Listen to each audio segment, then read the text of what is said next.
Everyone, hello. I'm Joe Ulatowski, and on behalf of myself and Victor, the Virtual International Consortium for Truth Research, welcome again to Truth 2021. If you don't know about it already, Victor is an online community of scholars interested in philosophical issues concerning the value and nature of truth. We welcome anyone who's interested in those issues. Our mission is to give researchers a platform for sharing their work with the virtual community of colleagues, independent of geographical location, institutional affiliation, foster an environment of critical, constructive feedback, promote gender, racial, and ethnic inclusivity among those doing work on truth, and support research in all areas of the philosophy of truth, including, but not limited to, work on the nature of truth, the value of truth, alethic virtues and vices, verisimilitude and accuracy, and the importance of truth to issues in social, political, and moral philosophy. Victor exists because of the generous support provided by the Future of Truth project at the University of Connecticut, with additional support from the University of Waikato and the University of Alabama. In addition to this conference, Victor organizes online events throughout the year. We have a mailing list, website, and Facebook group, and we're on Twitter and YouTube, where you can find videos of past events. In today's session, we'll have a panel discussion on truth and politics. Here's our plan for the session. We'll allocate 3 to 5 minutes for panelists to highlight one issue philosophers and academics need to be thinking about with regard to truth and politics in our political and digital moment.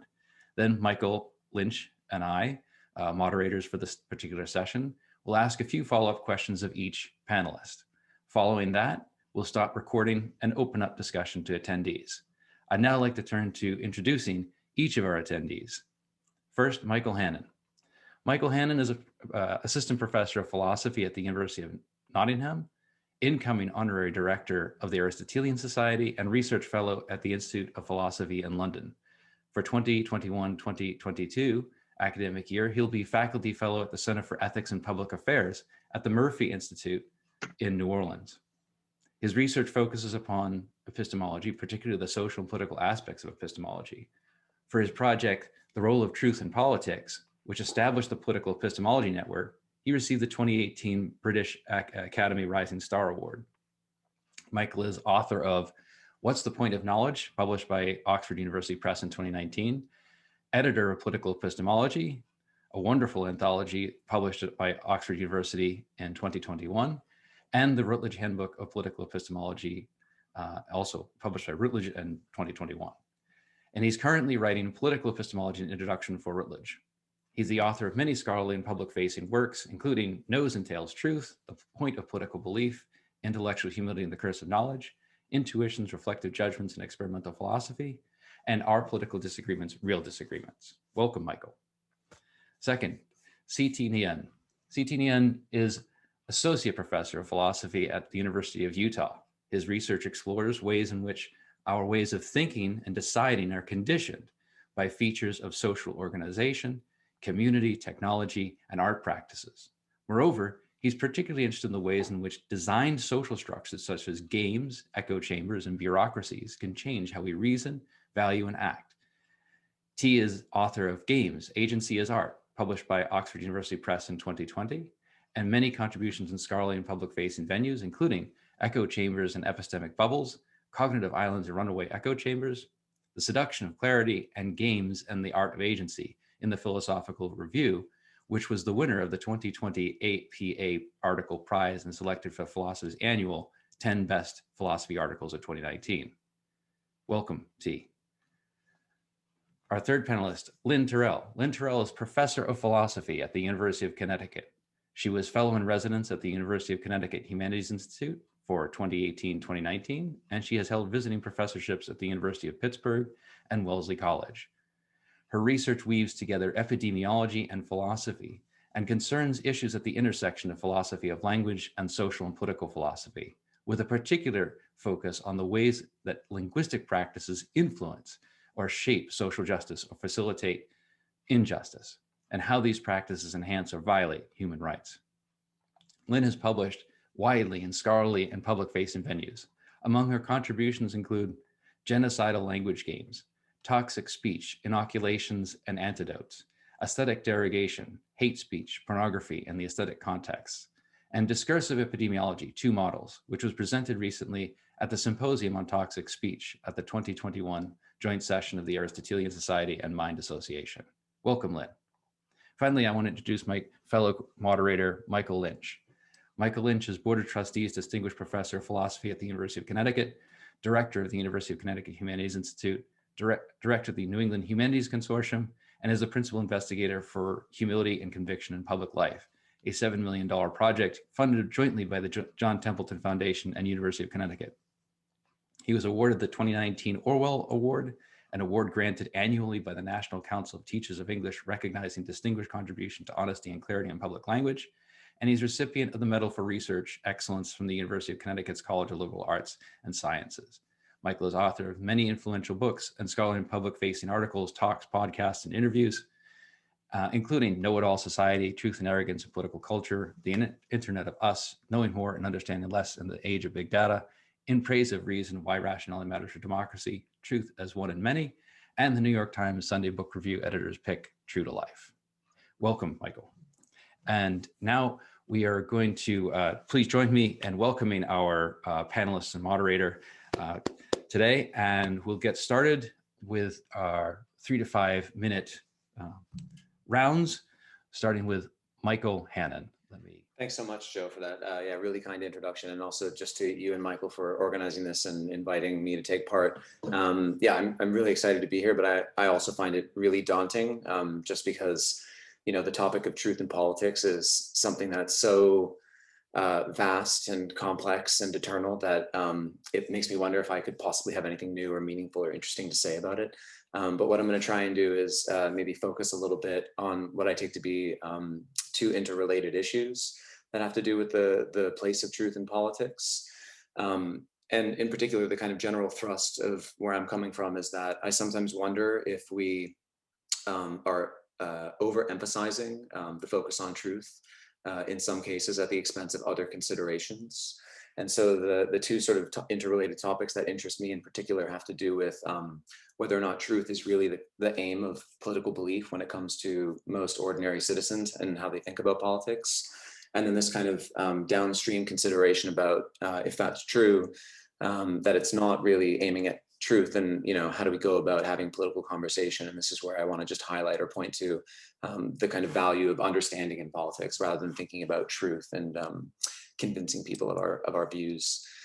So just by way of intro, like starting on this kind of first theme, you know, when we think about the point of beliefs in general, it seems like it makes sense to think of their function as something as representing the world.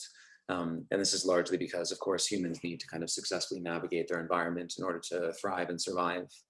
But this model, I think, doesn't fit very well when it comes to thinking about political beliefs. As we all know, I'm sure there's lots of recent literature suggesting that these kinds of beliefs are often unresponsive to evidence, driven by emotions, formed largely on non-evidential grounds.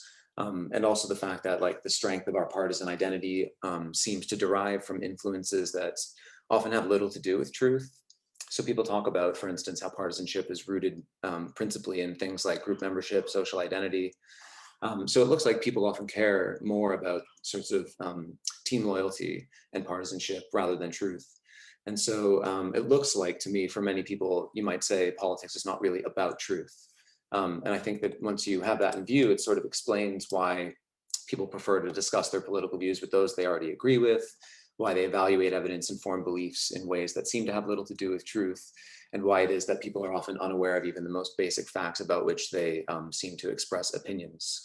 And so it looks to me like one of the sort of functional goals of a cognitive system is at least not always to form true beliefs. And in politics, false beliefs can often be valuable, right? Because they provide us with things like psychological comfort, they foster group loyalty, they strengthen social bonds.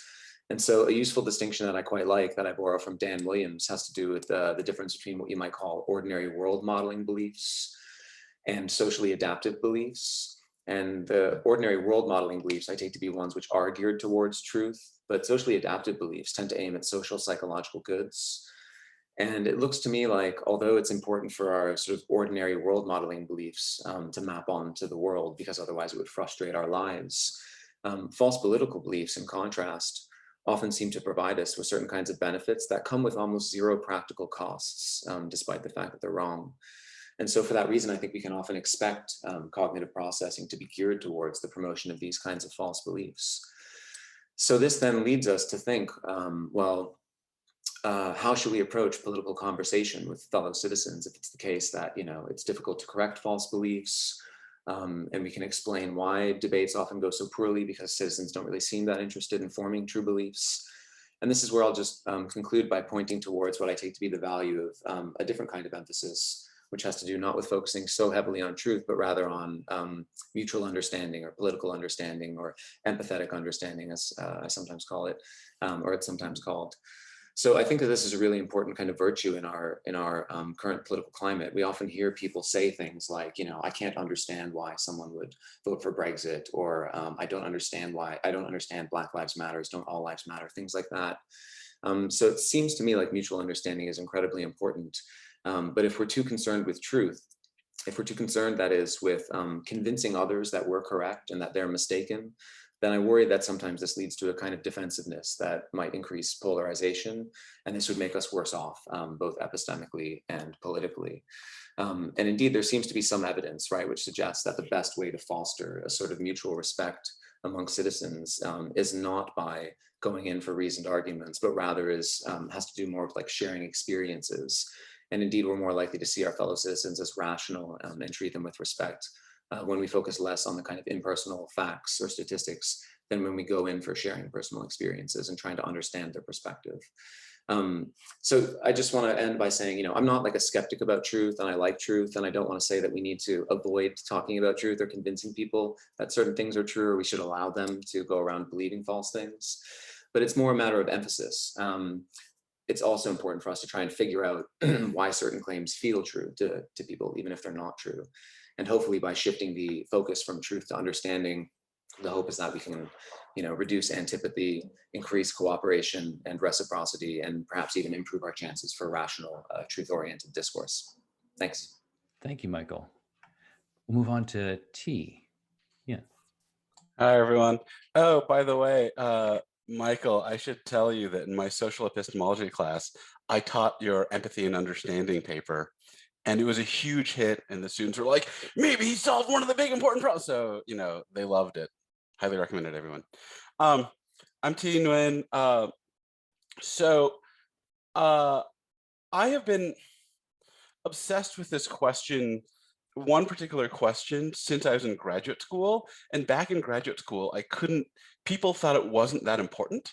And the question for me was, how does a non-expert accurately identify the right expert to trust? And 15 years ago, for me, this was like this obsession, and everyone else in epistemology was like, that's such a boring, why is that important? And now I feel like the world has collided, and I just need to gesture frantically at the rest of the world, and people understand why this is a significant problem. In the background, I've been saying a few times, I taught the social epistemology class, and a lot of my students, my graduate students, were like, why? This felt really different from other epistemology classes. And I tried to formulate why. And my best formulation was, most other epistemologists think the primary question in epistemology is, what is knowledge? Or how can we tell when we know? And I think the primary question is, who do you trust? And how do you choose who to trust, and how do you manage your trust? And so that for me is a really animating question. And I have this thought that there is a skepticism I'm really worried about. And one version of the skepticism, I actually came across this thinking about the aesthetic space. So my worry is that, so let's say you don't like wine and you see the world of wine, and you might think, oh, these people have an expertise that I don't have, and they're sensitive to something I don't have. Or you might think these people are fucking pretentious snobs who are just making shit up. And my version of skepticism is that there's no actual way of distinguishing these from the outside, right? Does that make sense?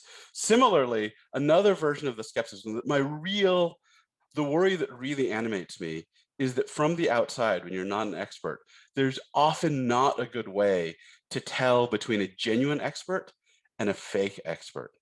And I think all this thinking I've been doing, side note, for people that have read my echo chambers paper, this leads to my favorite line I've ever written that got deleted by the editor for very good reasons. But the line was, who needs evil demons when you have Fox News? And I was really thinking about someone growing up in a Fox News family, that being structurally identical to Descartes. I mean, I basically think that's true. Anyway, so a lot of my thinking got reoriented by this book, one of my favorite books in recent philosophy from Elijah Milgram, called The Great Endarkenment. And The Great Endarkenment says, basically, that the primary epistemic problem of our age is the problem of hyperspecialization. That is, that every practical argument crosses a huge number of fields, and no single person can actually manage the entire argument. And I think the real core of this argument, it's not just that every specialist can't understand the other parts of the arguments from other specialties, it's that they don't even have the resources to identify the right experts on their own. They need large institutional connections, right? Like, I mean, if you're trusting the peer review system, you're trusting all the institutions behind, all that stuff. So this leads me to two places. I'll tell you what I've been thinking about. So the stuff that's already I've written about has been about how I think that a lot of the things that are happening in the political sphere that people want to call post-truth or brute irrationality are actually heavily explainable in terms of misset trust settings, right? And that there isn't something different in kind that's happening between the people that we think are right or wrong in their epistemic procedures. They start by trusting they have their trust settings pushed in a certain way, and it's not like I can explain climate change or vaccine science to you. I don't understand. I've looked, I don't understand the stats, right? What I have is an extended structure of trust that I am fairly limited in my ability to explain.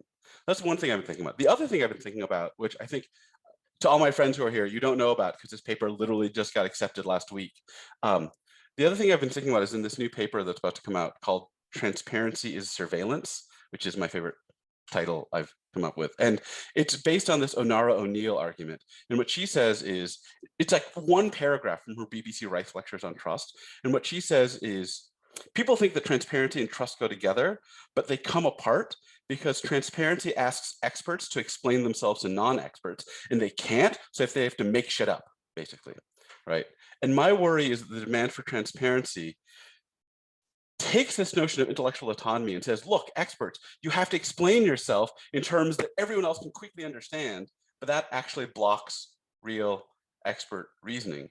And the big thing that I'm obsessed with right now is this worry that in the realm of the inarticulate and unexplained is where bias lives, corruption lives, and expertise lives. And if you get rid of them with too heavy a brush, you'll get rid of all of it. Anyway, that's enough for me. We'll move on to Lynne. Tirrell. I want to focus on something that I actually haven't written about, and hope that it will foster good discussion. So we all know that the high speed of online speech can be contagious in ways that damage our epistemic agency and our search for truth. We're used to thinking of the internet as viral and toxic. So it's no stretch to see that many political strategies employed there are designed to undermine our agency, manipulate us, redirect us away from our own good towards someone else's. Viral exposures, now I'm turning to classic epidemiology and science, they take hold most readily at high doses and long exposures. That used to be like this nerd thing I would say, and people would just look at me. But now that we're in the middle of this pandemic and we're all reading everything we can about SARS-CoV-2 and the variants, people get that high doses, long exposures. So we've learned that from the pandemic that contagion relies on these two key factors, dose and duration. How long are you exposed? And how much are you exposed to? So like the new Delta variant, it's not quite new anymore, but a recent study out of China says it carries 1,260 times the viral load of the Alpha variant. So that's what I mean by dose. Like you get a heftier dose if you're exposed to the Delta variant, but how long you're exposed to it also makes a difference to whether you catch it. Okay, so dose and duration matter. So I want to turn to speed of transmission online, back to online, which is where discourse happens, one of the places where discourse happens. The speed of online speech, the potential for things like flooding and mobbing, the sheer volume of it, plus the role of platform algorithms in content selection, tends to damage our epistemic agency. But I don't want to, some of us here on this panel know a whole lot more about things like platform algorithms and such than I do. I want to focus on speed. And I take this from a French philosopher, city planner, Paul Virilio. And in his little book, The Administration of Fear, it's a tiny little interview that in which, it's tiny as in short, but it's high impact. He is arguing that speed of transmission and communication has disrupted everything about how we understand ourselves, how we understand space, geography, all kinds of things. I want to focus on the speed of online speech and say that it tends to undermine our capacity to separate truth from lies. And that there's a clear sort of biological reason for this. So, and then I hope that maybe, and this will come out more in discussion, some of the same factors can be used to address avenues for breaking out of things like polarized echo chambers. So Virilio introduces the concept of temporal compression. Time has changed for us because of the speed of communication. And he has a whole book on something he calls the information bomb. And information bombs, on his view, and here's a quote, play a prominent role in establishing fear as a global environment because it allows the synchronization of emotion on a global scale. So information bomb, speed of transmission, fear as an emotion that gets synchronized on a global scale. He says because of the absolute speed of electromagnetic waves, the same feeling of terror can be felt in all corners of the world at the same time. We've seen lots of examples of that. Now, I think we need to think about speed, and I'm hoping that that's going to help us figure out some ways out. But before I say anything about ways out, let me just quickly say, I would switch metaphors to sports, and in particular tennis. So my tennis coach always used to say, you play the ball, don't be played by it. And so that has always stuck in my head. Are you being played? Are you playing or being played? And like, that isn't how I live my life. Hey, I'm playing you now.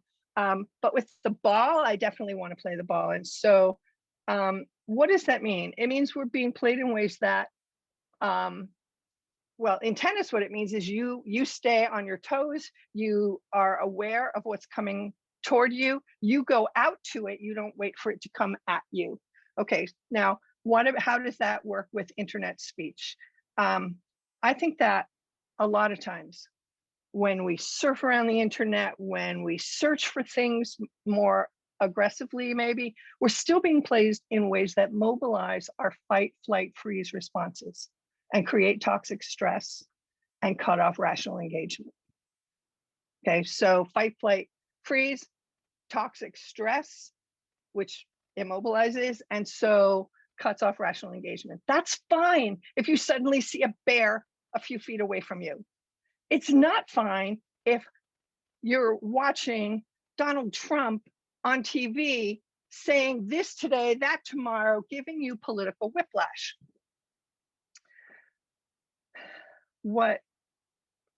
And here's a nice quote from Virilio that kind of ties him to some of the really well-known passages from Whitney v. California, the Brandeis dissent.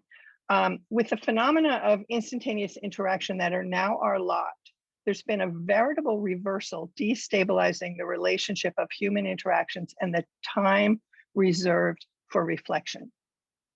So what I want to say is, now I'm going to go to a different sport, basketball. You watch the point guard going like this, and what does it mean? It means slow it down. So what do we want to do? Slow it down, detox. Maybe like some of us in this room, you go sailing for a while. Take time to think, consider the sources, T will tell us that that's going to be really hard to do. Use your epistemic tools. So I just wanted to introduce an emphasis on being aware of the speed of what's coming at us and the way that we may not be quite prepared, because it creates an amalgam of not just belief, but belief and emotion, of the cognitive and affective. Sorry, I might have gone too long. Oh, that's all good. Thanks so much, Lynn. Thank you to our panelists. Michael, do you want to start it off here? Sure. Well, I just want to reiterate thanks to all of you. That was, all three comments were incredibly interesting. There's a ton of stuff for us to talk about, as I'm sure you'd agree. But I'm going to start with a really broad brush question that is meant for all of you and is sort of picking up on some themes that hopefully will resonate with everyone here. So this is the question. I have a bunch of questions like that, but so one way to sort of, when I was listening to you, one thing I was thinking is that Lynn and T, they're worried about our epistemic vulnerability in online and offline discussions. I mean, they're emphasizing different things. T was emphasizing the fact that we often have our trust settings are often misset. And because of that misset trust settings that are, as it were, the setting is on, it's not dialed to 11. Maybe that's the way, I don't know whether 11 is really where we want to go on settings, dating myself with that reference. The point is that he's emphasizing that we're talking about epistemic trust. So the problem is one of epistemic vulnerability. Lynn's remarks were about the epistemic vulnerability that happens as a result of, possibly as the result of the speed of online discourse, and which allows for really fast communication of misinformation and disinformation. But one way to read Michael, or to hear Michael Hannon, is as throwing down a challenge to the diagnosis or the starting point that you, Lynn, and you guys are interested in. Because if we aren't really aiming at truth most of the time when we're discussing or judging in politics, that is, when ordinary people they're not really aiming at truth. And if in fact aiming at truth is sort of counterproductive anyway, then in what sense is our vulnerability really epistemic? I mean, maybe, I think Michael will probably say, oh, vulnerability is important and so forth. But I hope you see the issue that I have. I think there is I want to get at this tension between the worry about these as epistemic problems and Michael's thought that maybe really, to put it crudely, really in politics doesn't have much to do with epistemology.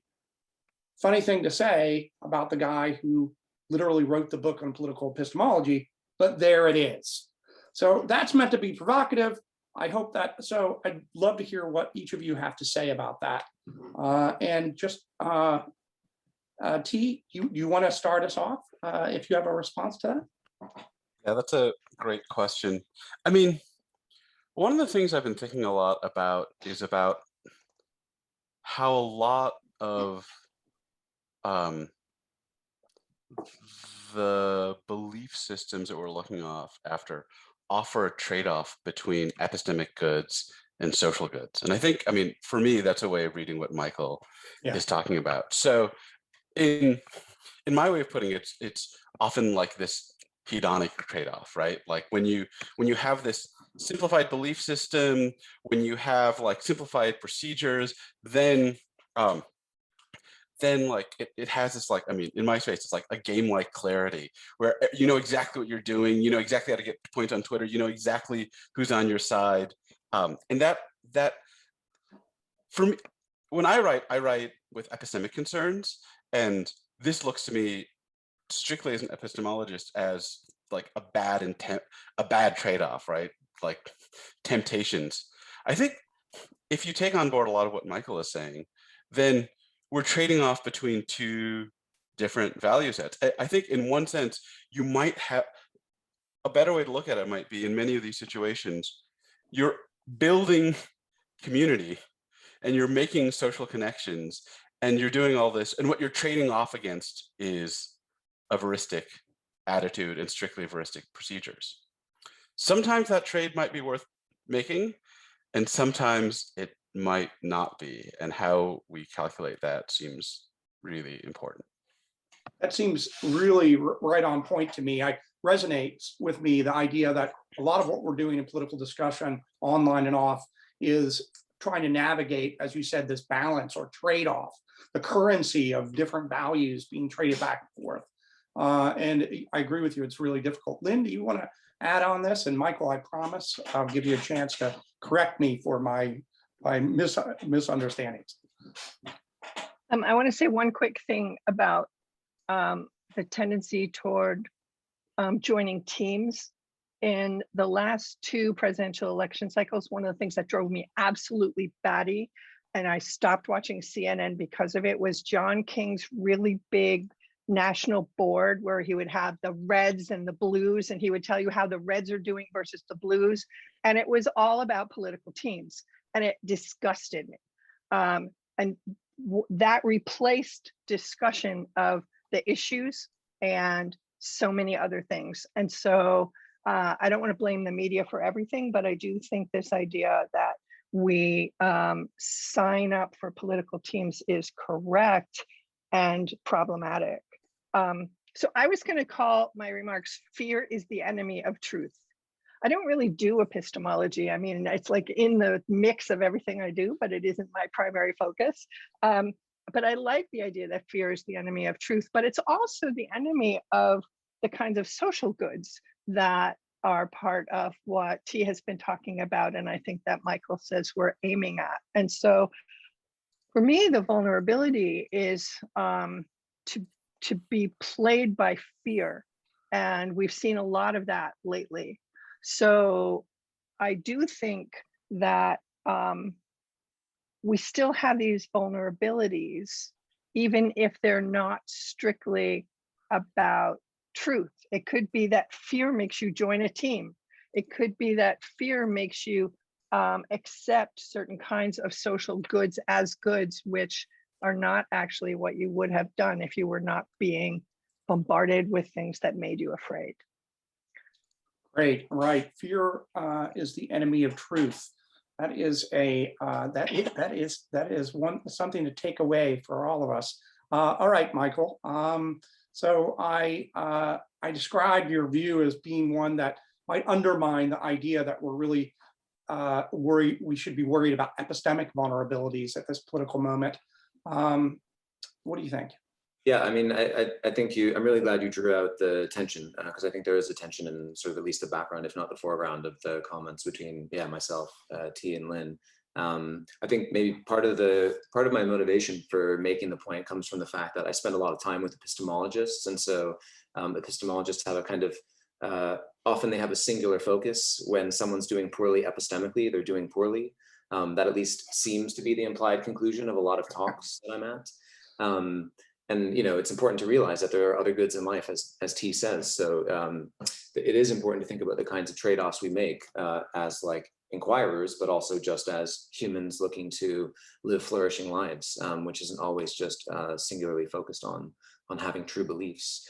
But yeah, I think there's definitely a tension in the background, because just to tie it back to something that Lynne said in her initial presentation, she talked about the kind of need to slow down as a way of overcoming some of the problems that maybe the internet has created when it comes to forming good beliefs on matters of politics. And this is a great solution if you're right, if it's true that people are like looking to achieve a particular end, namely like think through things rationally and get at the truth, rather than the other sorts of stuff that I was emphasizing in the beginning. So it's not to say I don't think we should be slowing down, but it is to say that it foregrounds in a way the sort of trade-offs that we have to make. And just the last thing I'll say on this is I think Lynne's point nicely links up to something that T suggested, which is that it's really difficult for individuals to make these kinds of important distinctions between like genuine and fake experts. And so it looks like it's something that we can't really do on our own, given our own resources. But for that very reason, I think it gives us a reason to then shift the emphasis from expecting individuals to kind of ameliorate their own vulnerabilities to something more institutional, right? And this is where maybe we have to think about ways of not individuals slowing down, but having mechanisms that kind of force individuals to slow down if we think that that's a worthwhile end for them to have. So I just like the idea that, you know, if we're thinking about how to kind of secure certain epistemic ends, the way to do that, I suspect, is not by expecting individuals to be able to do it on their own, just because of the kinds of incentives and motives that we have, but rather we have to look at kind of broader institutional structural features. What those are is another huge topic that we can talk about, but it seems to be the answer's got to be in that direction, if you ask me. Those are wise words, and I have to say, as somebody who's been more than once accused of being obsessively focused on truth, I take them as good advice and wise. And I agree with you that, as I think many here will, that a sort of institutional focus is really important. Hence the importance of really social epistemology. But I'm going to turn it over to Joe because I know that he has some questions that he wants to ask. Yeah, absolutely. And I think this is a good kind of moment to capitalize on discussion that was just happening. And I'm curious to hear what you have to say about the following. Is that I'm worried about what I call social bandits. It's actually a term that I've picked up from Eric Hobsbawm, was a sociologist in the 50s and 60s, I think it was, for the most part. And the idea is that the people kind of gravitate towards leaders. In particular, they're seen as champions or heroes or avengers of their community's convictions. And in certain ways, these convictions outweigh, right, the truth of the expertise of the persons who we really should be trusting, if you will, to go back to T and Lynne's views here. And in that sense, too, I mean, to return to Michael's views, that maybe that's why understanding is outweighing our search for truth, because we're looking for our Robin Hood. We're looking for that person who's going to, give us what we want, because so much has been taken away from us in these various ways, which of course is, just merely a fabrication in some instances of these communities, these echo chambers that have been created. But I'm curious to hear from each of you, but in particular, I think Lynne, do you want to give this a ride first?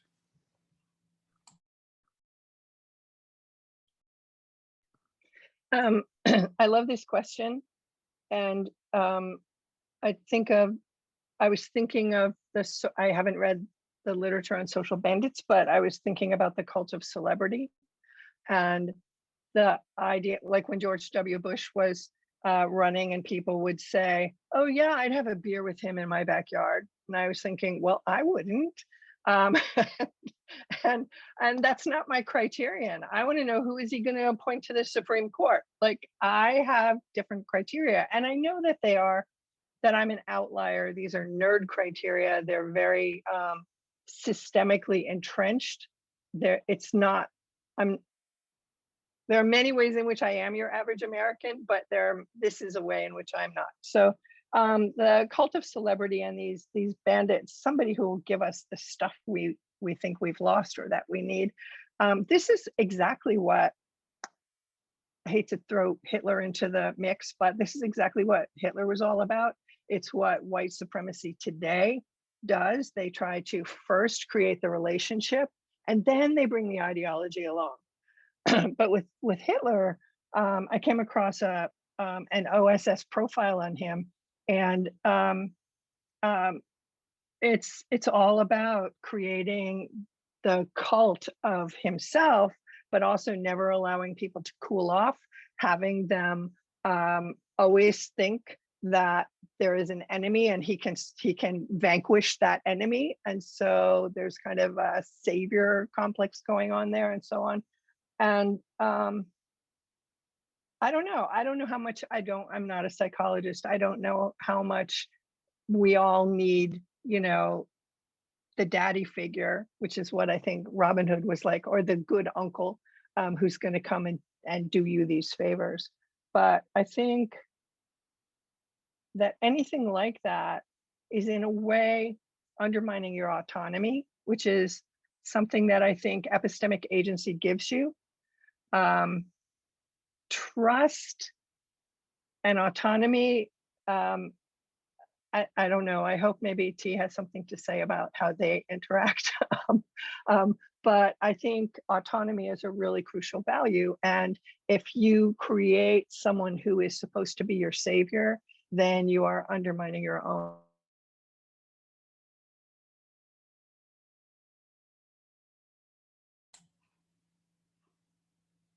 Oh, that just cut out. I'm not sure. Well, maybe we should move over to, yeah. well, Lynn, you were just frozen for a bit, but it sounded like you were wrapping up. So I was just emphasizing that a celebrity savior is undermines your autonomy, and that's something that is bad for in which we should be navigating the world. Great, thanks. Thanks. Michael, why don't you go next? Yeah, sure, thanks. Yeah, it's a really interesting question, and it's not one I've thought much about.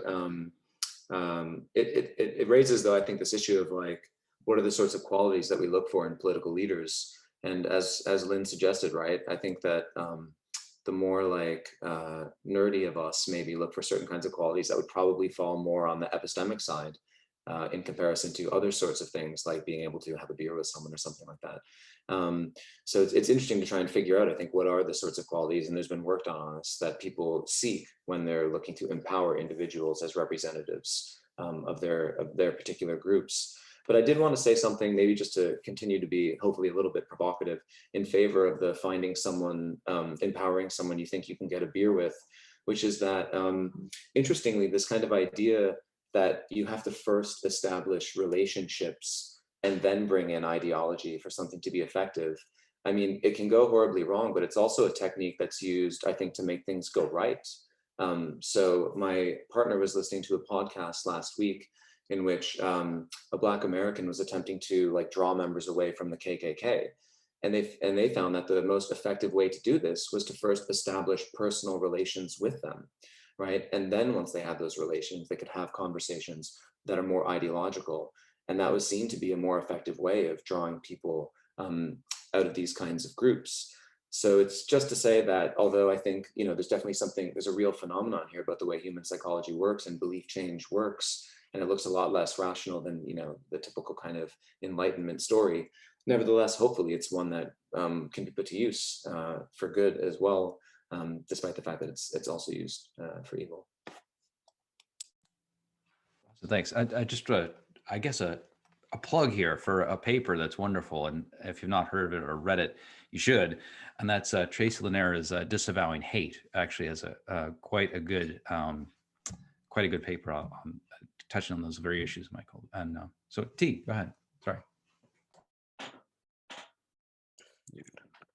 I'm very much with what with Michael's last set of comments. I mean, I've said something before, like the way that a lot of the trust structures have been broken and reset towards the Ben Shapiro's and Jordan Peterson's of the world is through developing direct personal relationships, and that seems to be, that's the only way I can think to bring it back. But let me say some more pessimistic stuff.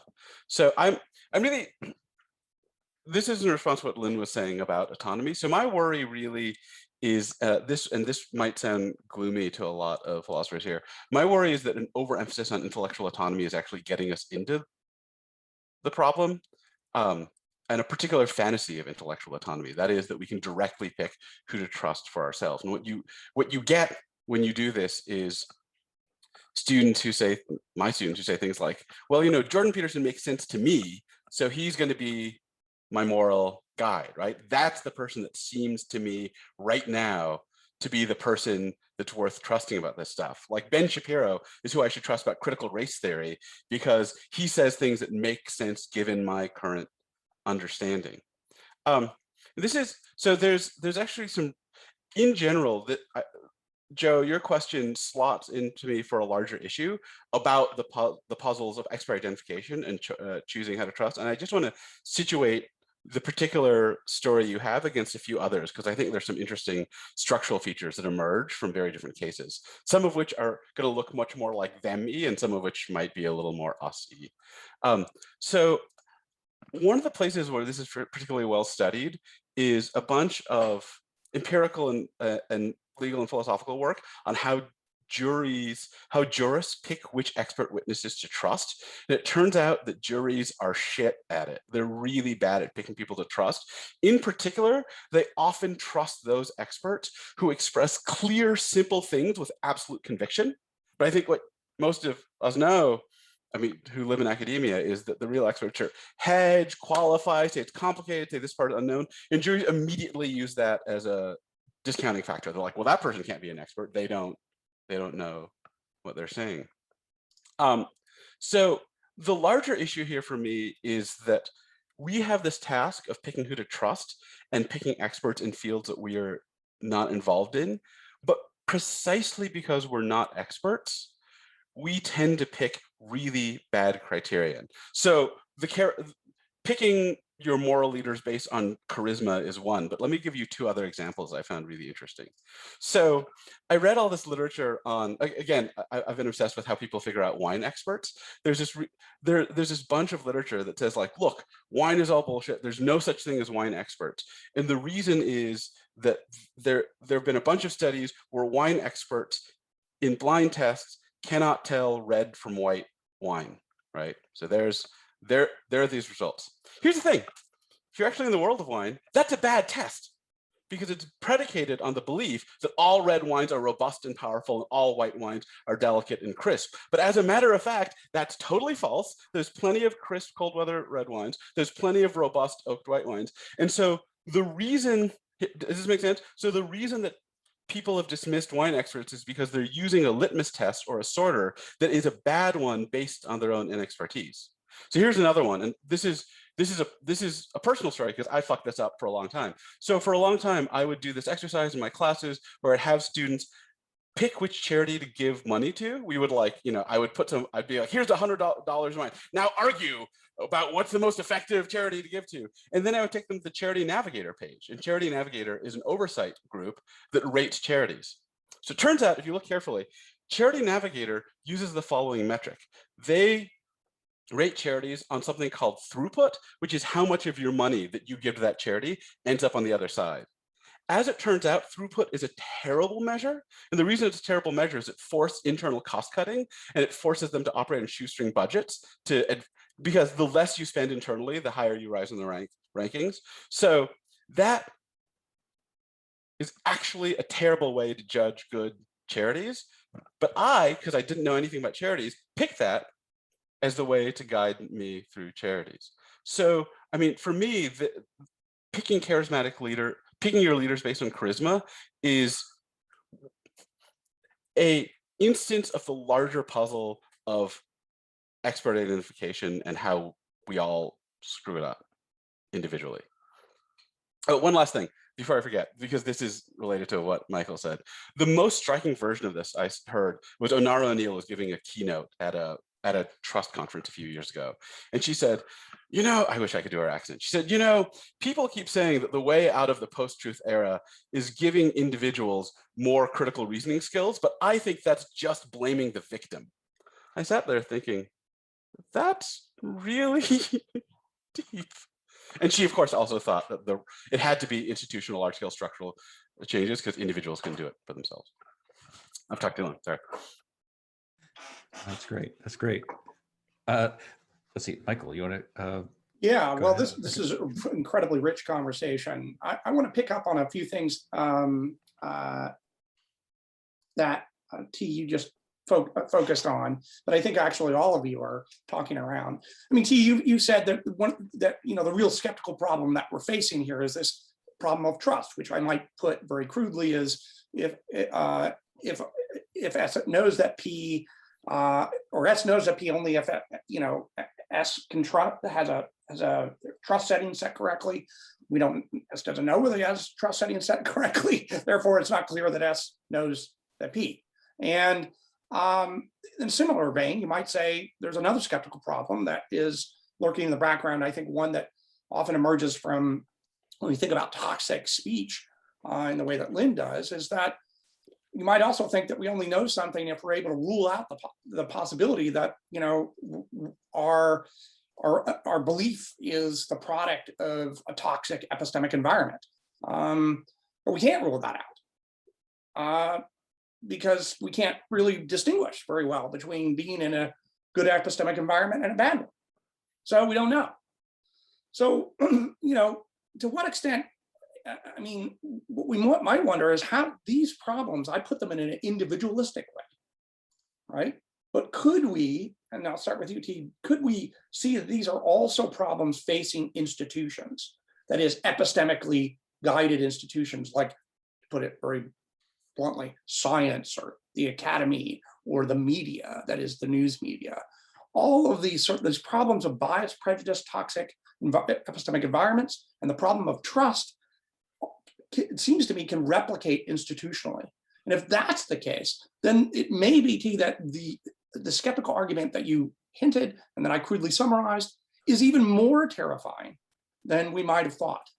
And it might act, you know, and so give us some sense of hope or crush our dreams, do something here to help us navigate out of this problem. How about that for tossing the ball in your court? I'll start with T and then we'll see what the rest of you, I think I know what Michael might want to say, but who knows? I mean, this is the question I'm obsessed with. Like, I will say that this will be totally inconclusive and unsatisfying. I've been basically, so here's an optimistic view. The whole problem of hyperspecialization is that human knowledge is too large for one human brain. But maybe you could build an institution that had all the relevant experts inside of it, and that could aggregate all their intelligences, and that institution wouldn't need to be vulnerable in that way. Okay, there's the dream. I'm very pessimistic about that dream, mostly from reading. I should say, for the last 2 years, I've read almost no philosophy. I've basically been reading the sociology and anthropology of bureaucracies, which is a really interesting and rich field. I can recommend people to read in that space. But Plus, you work at a university, right, Pete? We all work at university. Many of us here work at universities. We know what it's like. The dream. You know, sorry. Anyway, very excited. You know, exactly. If you thought the dream was alive, then a faculty senate should be the most brilliant thing on the face of the fucking planet. Right. So the worry is about how we coordinate expertises together, and there's such a. The basic worry is that institutions tend to coordinate on lowest common denominator understandings because the institution individuals in the institution need to assent to a policy, but that policy has to be understandable to different people. And so that policy has the expertise stripped out of the policy. So the structure that, if you could somehow build a structure where the right experts trusted each other without having to coordinate on policies that are comprehensible to each other, then, but like, how do you build such a structure when the expertises are out of contact with each other? Like, I mean, I literally think the right way to stitch together expertises to build an aggregated, deeper understanding is like the most important epistemic dilemma for us right now in the era of hyperspecialization. And I don't know how to do it because it keeps running into different versions of this expert identification problem across different specialty domains. And the fact that when you need to simplify something so it's portable between the domains, then it has the sensitivity stripped out. So I just don't know how to get around that problem. All right, Lynne, do you know how to get around this problem? No. Simple answer. To your main question, I mean, I think that there are ways that we can figure out who to trust, but it takes doing some homework. And I know that almost everything I've been saying today is really highly individualized. And some of you know that I work within inferential role semantics and social practice pragmatics. And so for me, it's really all about the social practices. And so but what individuals can do depends upon those practices. So what we need are better practices. But to go to your question, how can we rule out that our belief isn't the product of a toxic social or pragmatic or epistemic environment? That's really hard if you take seriously the diaries of Victor Klemperer, who is writing at the rise of the Third Reich, because I know some of you have seen me cite this a lot of times, but he says, the toxin can be like a tiny dose of arsenic, and you don't notice the changes. I'm not going to quote him, but you don't notice the changes that the toxin is making to all the ways that you live until it's too late. And even then, you might not notice it. Others might notice it from the outside. And so, if you think about things like other ways in which we get sick, I once had my thyroid was not working right. And I said to my doctor, but I feel fine. And she looked me right in the eye and she said, you don't know what fine is. And that has stuck with me because, that's such an epistemic claim, right? But if your thyroid isn't functioning properly, it's a very gradual change. It can be easily corrected, but you don't notice it until it's really severe. And I think that the problem is that many of our toxins, we live with them all the time, but they impair our capacity for self-evaluation and also the evaluation of others. And they change our practices of interacting with each other. And so the social practices become corrupted by the toxins. And that means there's something we can't grab onto in the way that we could have if it was just like one little change out of the blue. And we can say, whoa, that was a big change. What's going on here? Or that was a little change, but I don't think I like it. It's like stone in my shoe. So I think that the toxin metaphor raises issues for the capacity for both individual and social determination of what's going on. And so it raises skeptical issues. Yeah.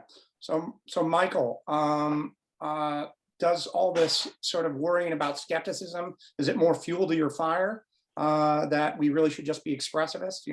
If we can't know what the political truth because of, not being able to calibrate experts or not being able to tell whether in a toxic information environment, should this encourage us to just, this is what I was anticipating might be your answer. This is like, well, we should be expressivists then. Yeah, I mean, I think it does help with that line of argument. It also provides more fuel to the fire in the sense that, we face this question of deciding whom to trust only if it's the case that we think that we should have opinions on a lot of these issues. But you might think that there are lots of opinions about which, lots of political issues about which people have opinions where they ought not. And so, precisely because these sorts of issues become just flag bearers, right? They become a way of kind of indicating allegiance to a particular ideological community or something like that. And for that reason, they feel the need to have views on it. And then you face this question of deciding like how we can figure out whom to trust. But if it was the case that these kinds of issues weren't tribal markers for particular ideological communities, then we wouldn't necessarily face the question on at least some issues about trying to figure out who the experts are, because we just don't have opinions on that. So there is, I think, a particular way in which you might at least try to diminish the worry about deciding whom to trust, which is just stop thinking that you need to have opinions about all these things that don't really have much of a bearing on your particular life, right? This isn't to say, of course, that people shouldn't have strong political views about the things that really matter to them, but it is in a way to express a kind of skepticism about whether or not the things they have opinions about really do matter to them, rather than are serving some kind of weird social function that don't really have to do with like getting at the truth or arriving at the correct answer or something like that. So I do think you can go that way, but I also want to just maybe say something a little bit optimistic about thinking about the sort of structural stuff, and about how, you raised this, I think, really interesting question about, isn't it true that some of these concerns that we have about individual inquirers can just kind of resurface at the level of collectives? And I think that's right, but I thought that one of the ways in which people didn't think that kind of skepticism resurfaced was by finding the right sorts of structuring of incentives where you can kind of play biases off one another, right? So you can, in a way, exploit the individual biases of people to serve collective epistemic ends. And I'm told this is, exactly what you see in the enterprise of science, right? So it's a good thing to have particular inquirers continue with their inquiries in the face of overwhelming evidence against a particular hypothesis, right? So it's good to have some level of dogmatism, as long as it's not too extreme, in networks where, and I think this is maybe the crucial thing, that dogmatism and that kind of bias can serve a useful role only so long as there's a kind of integration or sharing of information across the networks. And I think one of the really worrying issues about contemporary political life is just that we're more and more severing these kinds of connections between communities where information can be shared. And this is maybe one of the worries, right? Because if it's going to have a collectively good result by sort of structuring incentives so that they can kind of balance each other out, then it needs to be the case that people talk to each other, right? But if there's this kind of increasing trend towards animosity, polarization, all the stuff that we know of already, then it looks like we can't even, share that information because we're severing the kinds of connections that we need in order for these good results to come about. Something like that. I mean, I take this actually from, there's a really interesting book that just came out called Democratic Speech in Divided Times, which tries to make this argument. And the upshot of it is basically that we need kind of policies that help facilitate integration of otherwise disparate communities, whether that's racial or whether it's political. There are ways in which we need to think about integrating both online and offline spaces in order to kind of get these good results. It's a fascinating book by a lecturer in political science at Reading named Maxime Lepoutre. Nice. Thank you. So Joe, I pass it over to you. I'm not sure whether we're moving at this point into Q&A or what have you, but you are our fearless leader. Yeah, no, I'm mindful of the time. I have lots of questions, especially hyperspecialization notions and these sorts of things that I've worked on elsewhere. But let's thank our panelists for right now, and then we're going to move to Q&A for everyone out there in the audience.